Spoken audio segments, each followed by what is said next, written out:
Welcome back. It's a big day in our region. The Halifax Pride Festival officially kicks off today. Now, yesterday we talked about the lineup this year for the Queer Acts part of the festival. And one of the theatrical presentations will be Graceful Rebellions, a unique story about three Afghan women who search for grace in times of despair. So joining us now is Shaista Latif, the playwright and star of the one-woman show, Graceful Rebellions. Thank you so much for coming in. Thank you so much for having me. I'm so excited. Yeah, and welcome to Halifax. Thank you. It's very, very beautiful here. I'm glad. First time. Really? Yes. I'm glad you're enjoying it. Well, for our viewers, walk us through the play. Well, the play is a three-character piece. There's a 14-year-old, a woman who's in her 50s, and a young woman who's in her late 20s. And they all have Afghan origins. That's also where my parents happen to be from. Okay. And what I'm made up of. And so, you know, each character has something to say about the way that she lives her life and what she's searching for.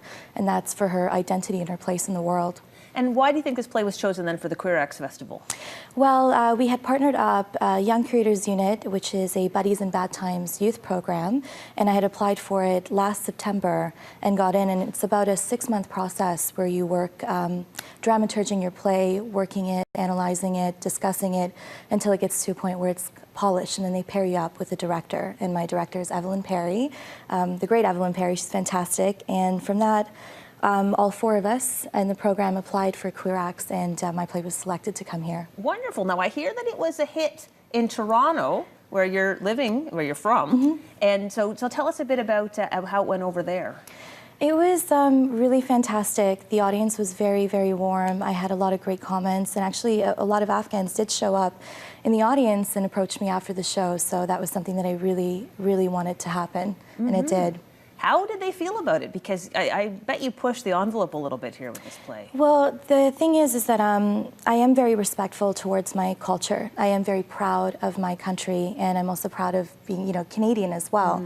So, I didn't cross too many lines, but what I tried to do is try to be respectful to both cultures and try to understand both sides of where each party is coming from. How does sexual orientation fit into the play?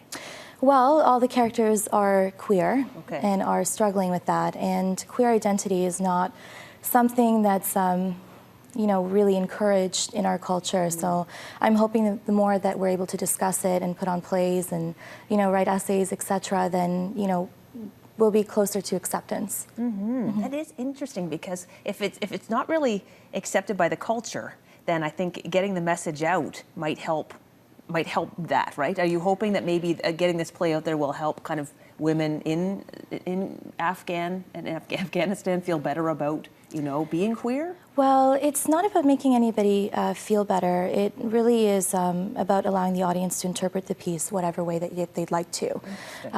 So for me, I just used my own experiences to kind of inform what the characters would say and what they would do, but I'm in no way able to represent my entire culture or all the women from Afghanistan, because we're all equally different, and we all have our own point of views. And it isn't to say that because I've written this play that I know what it means to be an actual balanced woman who has equal rights. We still have a lot of issues within Canada as well, but being able to discuss it and get to a point of understanding is what my goal is.